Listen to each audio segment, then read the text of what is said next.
Good morning. Good morning. How we doing this morning? All right, today we are going to talk about the first 100 days of the House Republican majority. And guys, I got to be honest. I am cautiously optimistic. So the last midterm election was disappointing, to say the least. In fact, I would go so far as to say it is not unreasonable to have suspicions about it. But we did take control of the House of Representatives. It's not everything, but it is a start, and it beats the hell out of an undivided government. Now, I would love to see Donald Trump take it in 2024 and the Republicans take the House and Senate in 2024, if for no other reason than to just slow down the long march to the collapse of our nation. I want you to write this down and remind people, right? Yesterday we talked a little bit about the facts on the ground relating to the Five Eyes, the five English-speaking countries that are ostensibly allies and share intelligence with one another, and how even that relationship is tepid at best, because the fact of the matter is that the other four eyes, and increasingly this is true of the United States as well, but outside of the United States, you do not have a First Amendment right. You do not have Second Amendment rights. You do not have a Bill of Rights. Functionally, outside of the United States, you do not have human rights or civil liberties, because you can just be locked up for simple speech, right? You teach your dog to do a stupid salute because you think it's funny, and all of a sudden you're thousands of dollars in debt, you're losing your house while you're sitting in jail for speech. And of course, in that same vein, we recently saw a young man convicted for putting out a meme, and they called it election tampering. While at the same time, you've got, what was it, 50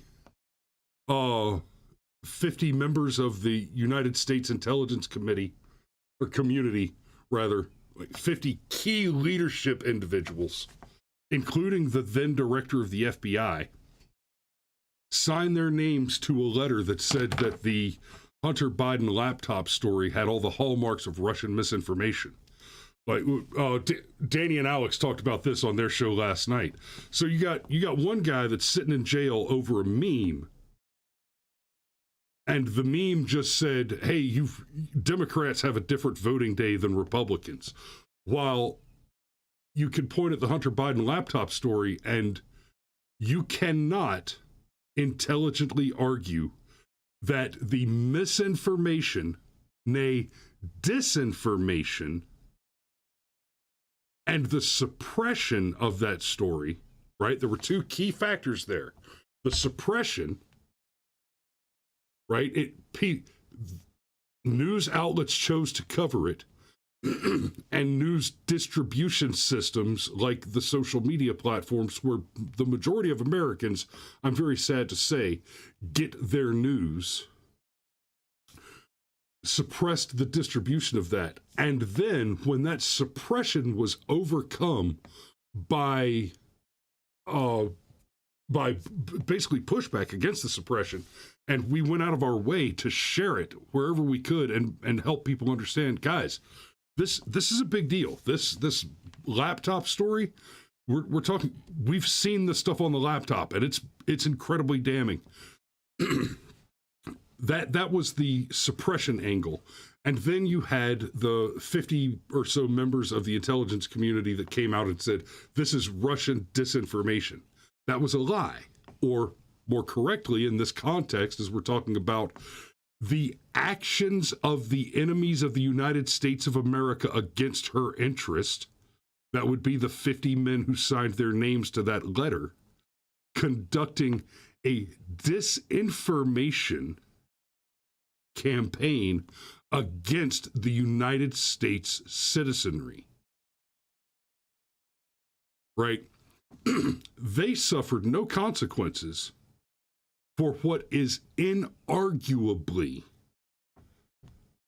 effective election interference.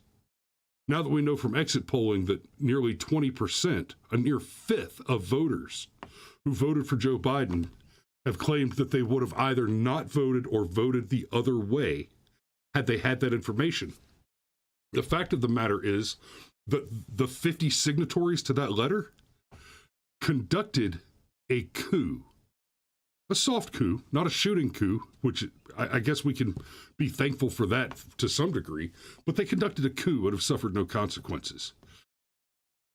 And we're not seeing anything against being done against those particular domestic enemies of the United States yet. But in the first 100 days, the Republicans in control of the House have been doing some good work. I don't know about you guys, but my YouTube feed, my recommended on YouTube, has been flooded with Matt Gaetz owns dim witness on House Weaponization Committee, and I mean and they've been brutal. They've been brutal on these Biden admin representatives, witnesses, and these various individuals. They've been very hard on these guys, and I approve. Now, I approve on the face of it. Like I said, I am cautiously optimistic, but I'll give Kevin McCarthy what credit is due where it's due. It's not much yet, but I'm seeing a trend among our elected Republicans that is at least trending in the right direction. And what I want you guys to do, what I want you guys to understand, pay attention to, and do is keep talking. Keep telling people. Keep reminding people that the Republicans we have are imperfect heroes. They are imperfect champions, right? They are, and let me be clear, inadequate champions. They're fighting a losing battle, and in part, they're doing so because they do not have adequate support from you.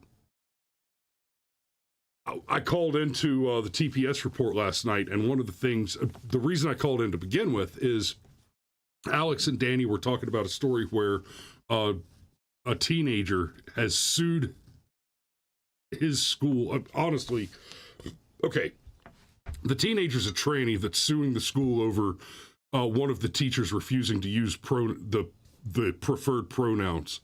And listen, kid, I'm not going to call you, Miss Rabbit. I am not going to. I'm not going to support your delusions. I'm not going to enable your psychopathy, right? I don't care if that means that I'm letting you shove tampons up your butt, or I'm being asked to put a litter box in the corner because you're a furkin or whatever it is.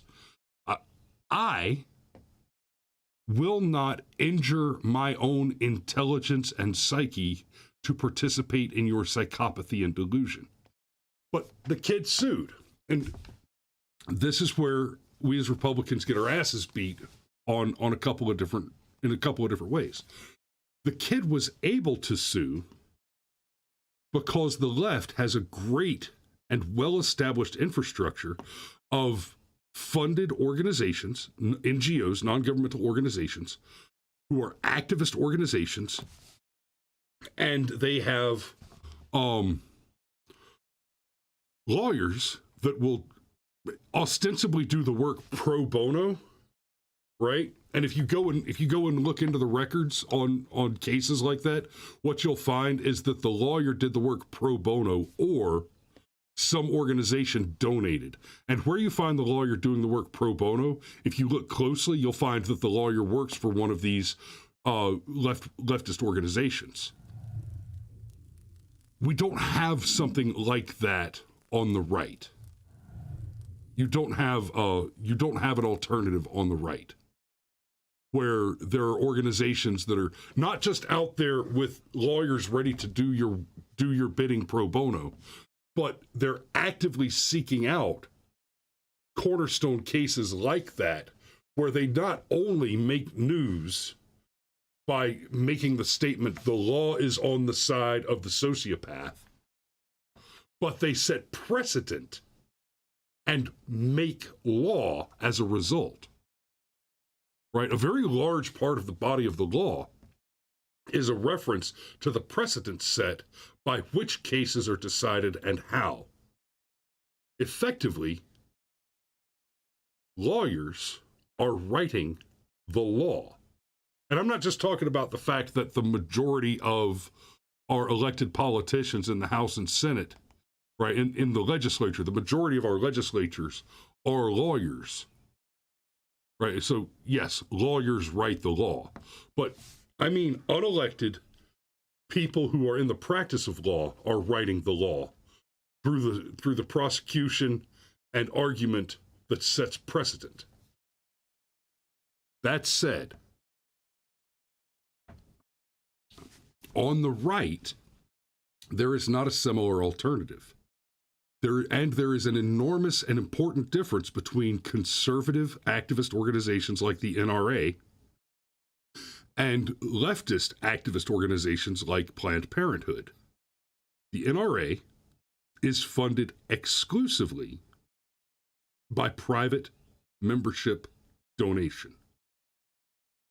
All the money the NRA has is money that the NRA acquired by asking people who are members to donate to the organization. I've donated to the NRA. I'm a lifetime member of the NRA, right? Planned Parenthood, however, is funded by taxpayer dollars. Yes, they also collect individual donations from members and from people who are friendly to the cause of exterminating the youth of America. But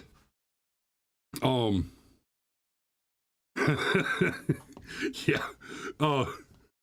So, okay, Alex, that doesn't deserve a comment of the day, honestly, but it distracted me enough that I got to give you something for it. And anyway, you made me lose my place. Oh, so organizations like Planned Parenthood, the left side activist groups, they are actually funded by taxpayer dollars. They're funded by taxpayer dollars, and then that organization donates huge amounts of money to Democrat politicians. I've talked about this on the show many times before, but essentially it comes down to this. Right? And you can lump the Ukraine into this situation too. The Ukraine has been one of the favorite money laundering organizations for the Democrat Party, and I'll be fair, some crooked Republicans as well. But the Ukraine is basically one of the biggest money laundering operations in the world. But that's all left-wing activist groups. They're functionally money laundering operations. Take Black Mansions Matter, for example, where Patrice Caloris spent millions of dollars that were collected from BLM supporters. And instead of taking that money to fund the terrorism that she ostensibly intended the money to be used for, she bought a bunch of very expensive mansions, spent a huge amount of money on real estate, and is suffering some legal consequences for that now. Not enough legal consequences, but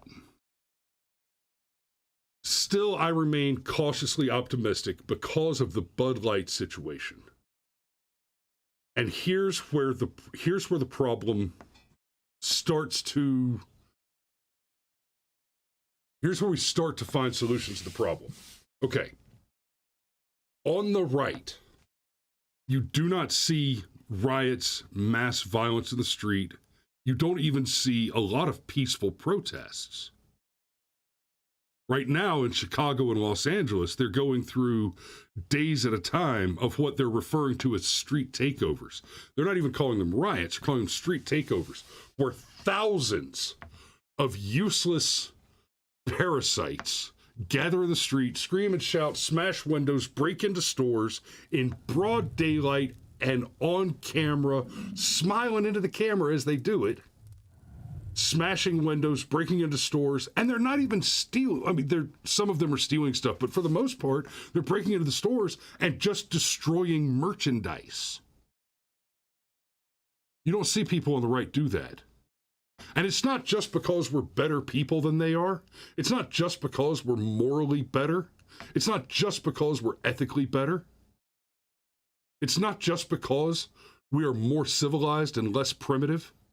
It is not just because we as an identity group lack that particular element of psychopathy which is required to be a leftist.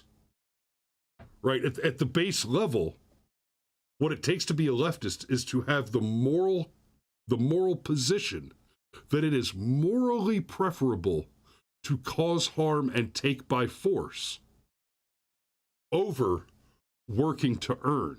They're useless people. And in large part, we're not doing what they're doing because we've got shit to do.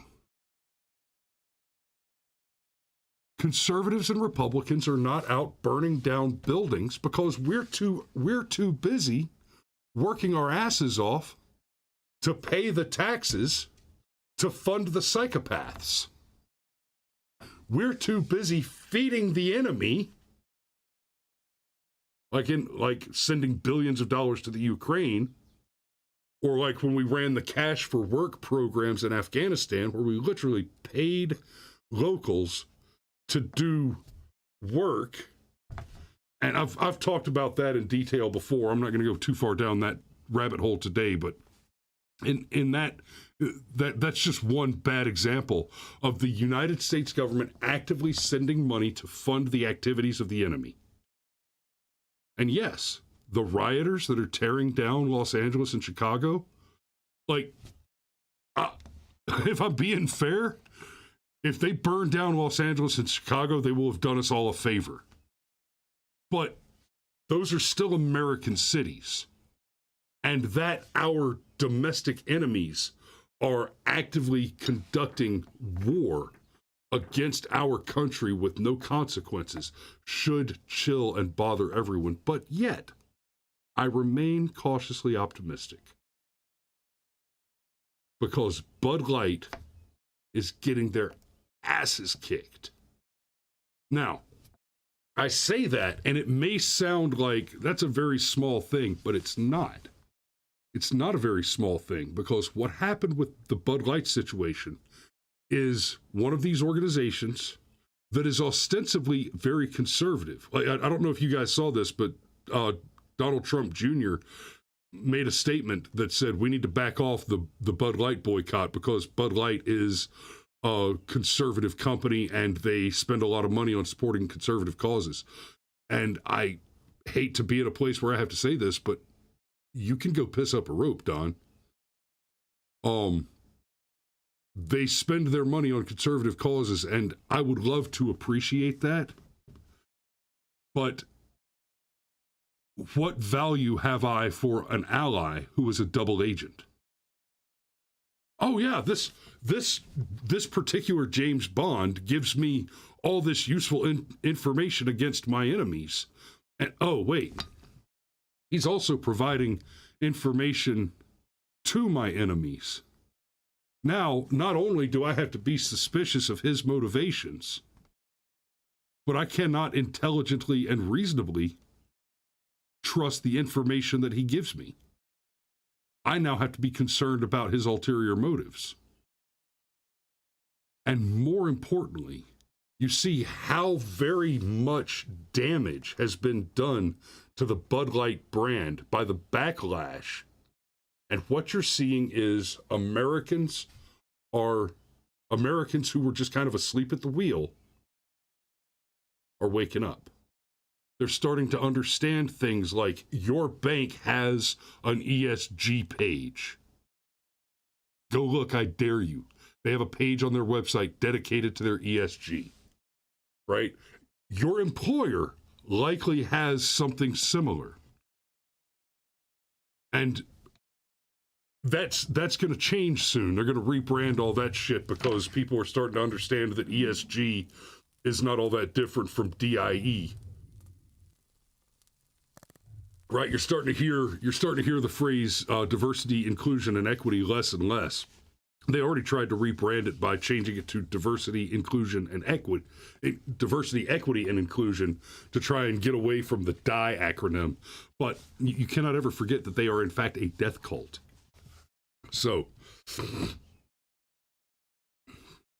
so now let me get a little bit closer to why I'm cautiously optimistic. You know, I want you to keep all that in mind.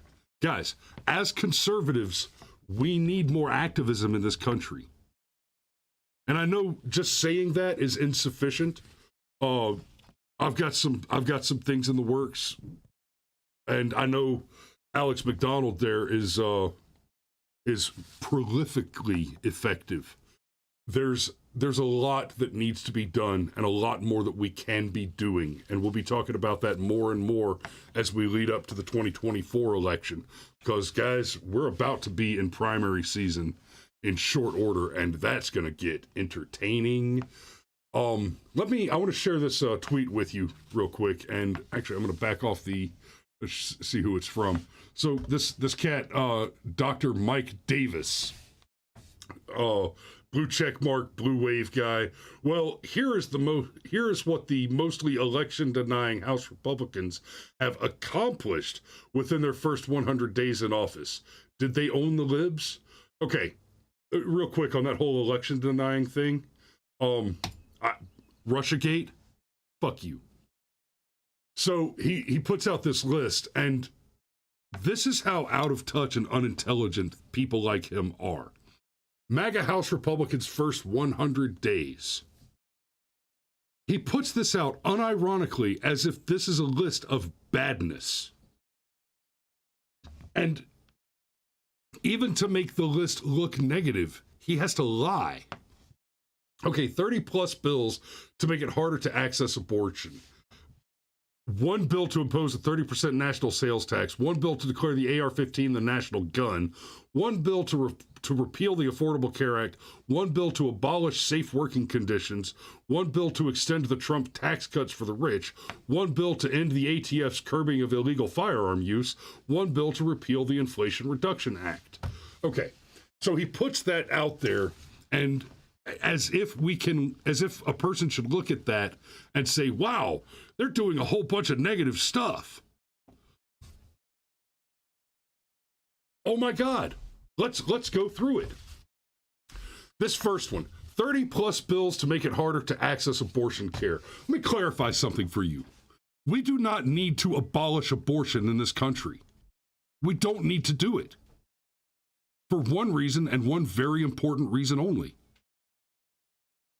Murder is already a crime. Prosecute it. There needs to be no change in the law with regard to abortion, because murder is a crime. I've made this argument about crime generally on this channel many times, and I want you to pay attention. No crime is actually a crime without a victim. All crime is murder to some degree. Any crime which is not a degree of murder is not a crime because there has been no victim. Theft is murder to a degree. Assault is murder to a degree. The unjustified causing of harm to another person is murder to a degree. Rape is murder to a degree, which is to say that when you cause a person harm, you have taken from them a part of their life. Now, in most cases where the person doesn't actually die, you can restore the lost life, or at least a reasonable facsimile thereof. You stole something you shouldn't have. Okay, look, you got caught, you got busted. Maybe you do a little time, you say you're sorry, you mean it, you never do it again, and you pay back the damages. When a child is aborted, there is no recovering those damages. Murder is already illegal. Prosecute the murderers. I don't give a shit how many degrees they have. We don't need to ban abortion because murder is already a crime. This next one bill to impose a 30% national sales tax. In the vacuum of its necessary context, that statement is a bald-faced lie. The bill that he's talking about that would impose a 30% national sales tax, even that number is misleading. I think the current one asks for a 26 or 27% sales tax. I think 22 is plenty intrusive enough. But what he's talking about there, and this shitburger probably doesn't even understand it, is the fair tax plan. And what the fair tax does is, yes, it does impose a ostensibly high national sales tax, which I'd be happy to get rid of as well. But it does that while abolishing, stick with me now, I'm going to use a big word, all other taxes. Federal taxes. Let's be fair. It does that while abolishing all other federal taxes. The result would be instantaneous, sustainable. This is going to be a new word for some of you guys. Deflation. You would suddenly see a 15 to 30% almost overnight. It would happen faster than gas prices rose under Joe Biden. And I'm not just using that comparison to be hyperbolic. Literally a similar reverse effect. You would see 15 to 20%, maybe as high as 30% deflation in your daily cost of living almost instantaneously, because the majority of the cost of goods and services which you pay now are taxes. And understand, I don't mean that your sales taxes make up the majority of your costs. No. You are paying whatever you pay. If you pay $15 for something, plus your, say, 7 or 8% local sales tax, right? You could forget about that 7 or 8% local sales tax for the purposes of this conversation, because that $15, 10 of it is the taxes that were paid by the distributor, the manufacturer, the wholesaler, the warehouser, and the end client retailer. 10 of those dollars went into a government pocket to go pay an administrative bureaucracy that cost $5 for every dollar it spends. Every time the government spends a dollar, it pays out $5 in administrative fees. Roughly, that's not a dead reckoning number. But it's not inaccurate. But yeah, so the point there, this one bill to impose a 30% national sales tax, that's a lie. It is a careful lie by I almost said syntax, by contextual exclusion. One bill to declare the AR-15 the national gun. Honestly, I don't care. That's one of those things that unless the Declaration somehow abolishes the ATF, I would say that sit down and shut up.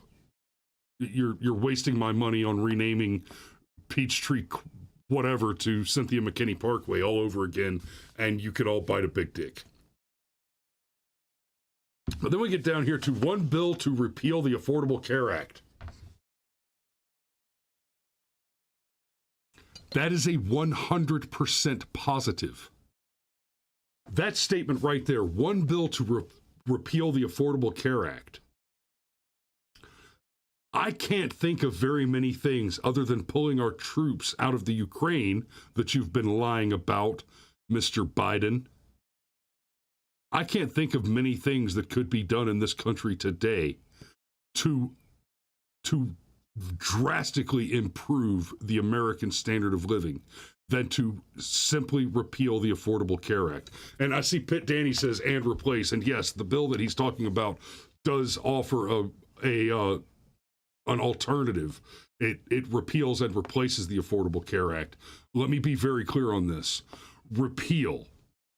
Do not replace.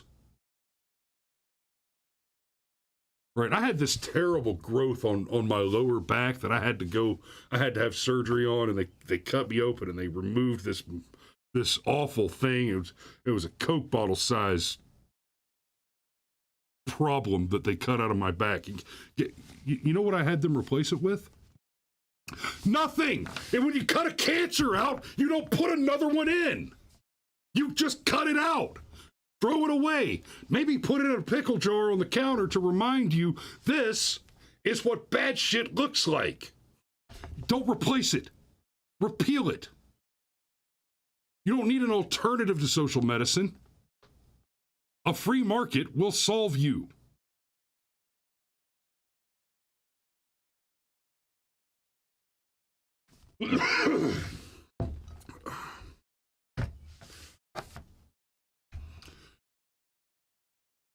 Right here we have one bill to abolish safe working conditions. And I have to admit,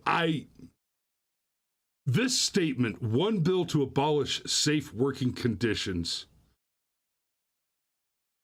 that is so misleading. That is so obnoxiously misleading that I'm not even sure that this, I'll grant this one's clever, because that is so obnoxiously dishonest and misleading that I'm honestly not even certain what bill he's lying about. His statement is that far disconnected from intelligible reality. I'm not even sure what he's lying about here.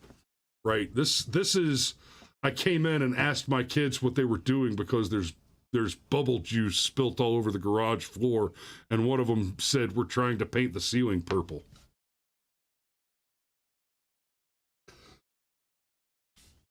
Okay, just stop. Just stop what you're doing. Get a mop and a bucket.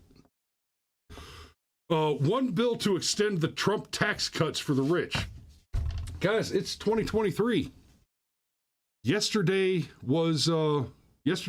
Friday, I guess. I think it's the 15th. I forget when tax day is because my taxes are always done well in advance of that. But tax day just passed, and so most of you should have already seen that your taxes have gone up. You paid more taxes this year, or if you're not a net taxpayer because your income's so low, you got less back this year. Statistically, by at least $2,000 to $3,000, because the Trump tax cuts have sunsetted under Biden. The Trump tax cuts for the rich. Yeah, the tax cuts he's talking about were expanded child tax credits.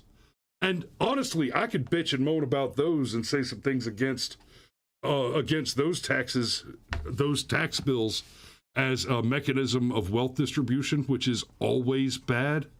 But what I'm talking about right now are the truth conditions of the statements he's making here. This statement here, Trump tax cuts for the rich, that's just a fucking lie. one bill to end the ATF's curbing of illegal firearms use. That's a lie. The ATF is not doing anything to curb firearms use. The ATF is engaged in the activity of confiscation. Right? Okay, I'm sorry. I have to correct my statement.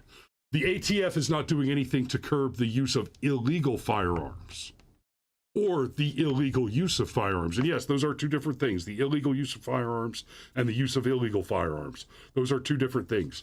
But the ATF is doing neither of those things. The ATF doesn't have the ability to even curtail, let alone stop, the use of illegal firearms or illegal firearms use. The activity of the ATF, and this is one of the many reasons that the ATF should be abolished forthwith and its agents incarcerated for crimes against the United States citizenry, specifically by wearing the badge as a member of the ATF, you are in active conductive violation of U.S. 18242 suppression of civil liberties under color of law. By being a member of the ATF, you are a criminal. And we should RICO the whole fucking thing. But this idea that the Republicans are trying to stop the ATF from curbing gun violence, from curbing the illegal firearms use, is ludicrous. What the ATF is engaged in right now is the act of legislating without being legislature. The reason the Democrats have been unsuccessful in shutting down your gun rights, one, they don't actually want to take, the Democrats themselves don't actually want to win the gunfight. They want to fight the gunfight because they can fundraise off of it.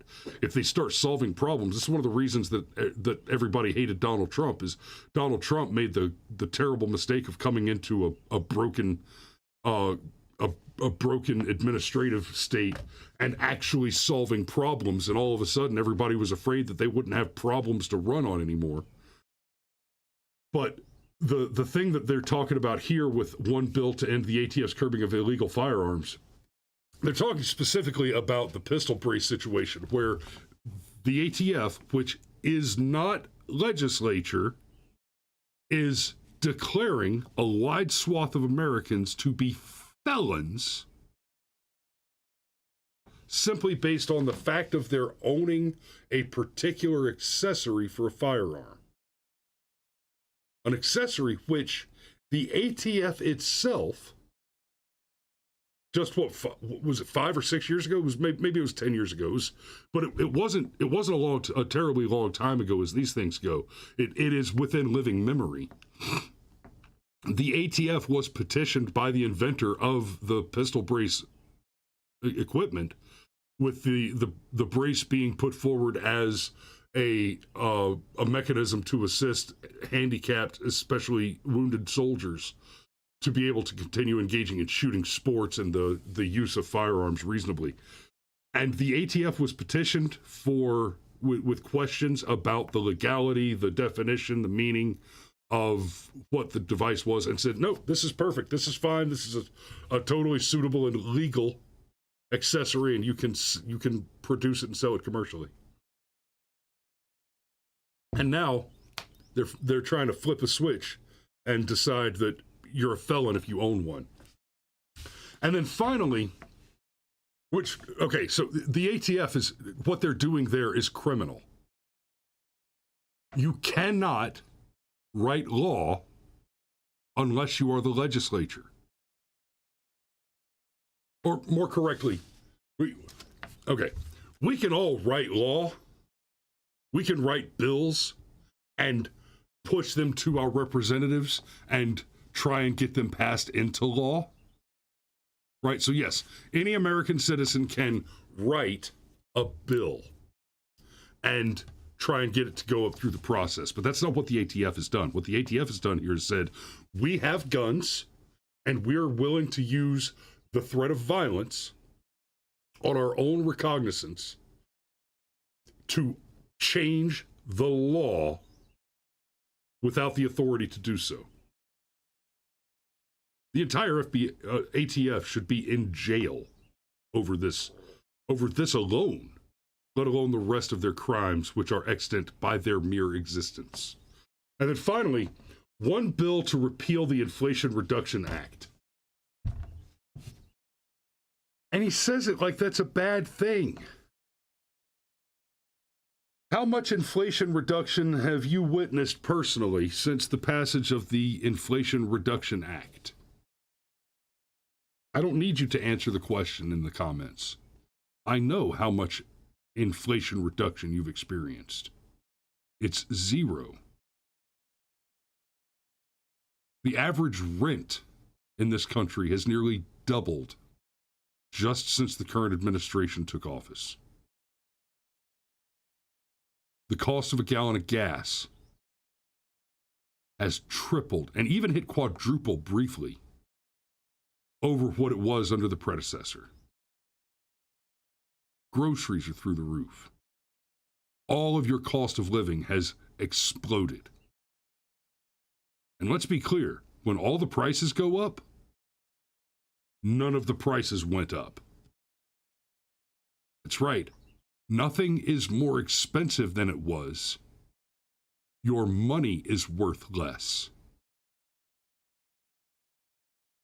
It's one thing if suddenly one market segment has an increase in price because a lower inventory creates scarcity in a high demand market, and people are suddenly willing to pay more for a thing that is harder to find. And as a result, the distributors, providers, and retailers involved in the distribution of that product raise their prices to what the market will bear. That's one thing. That's prices rising. When you're talking about an inflation cycle, inflation almost isn't the right, it would almost be more correct to call it deflation.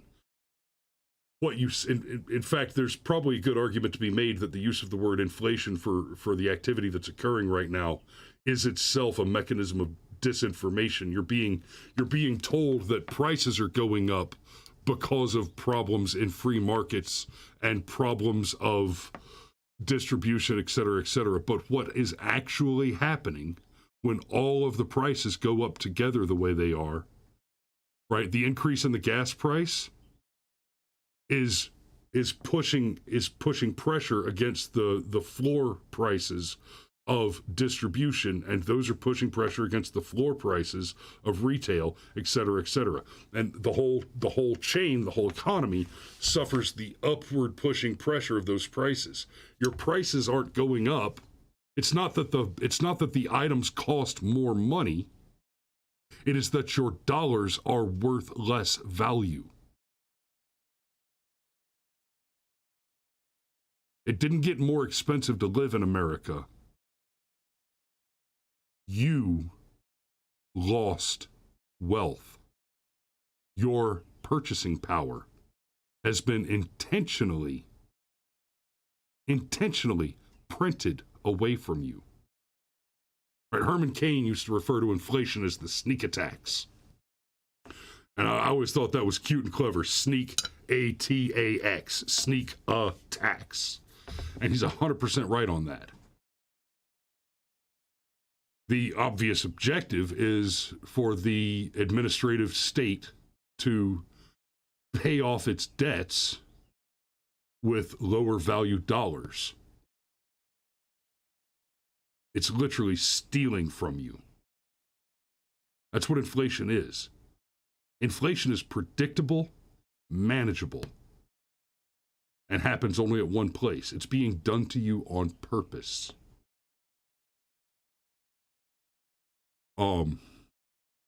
Crackshot says Biden's $6.8 trillion budget will cause hyperinflation. And that's the point. There's nothing in that budget that they are so interested in as they are interested in devaluing your currency. That's simple. So, All right, I am almost 20 minutes over. I'm going to have to go ahead and button this up. Y'all be safe out there. Thanks for watching this morning. We love you, and we will see you tomorrow.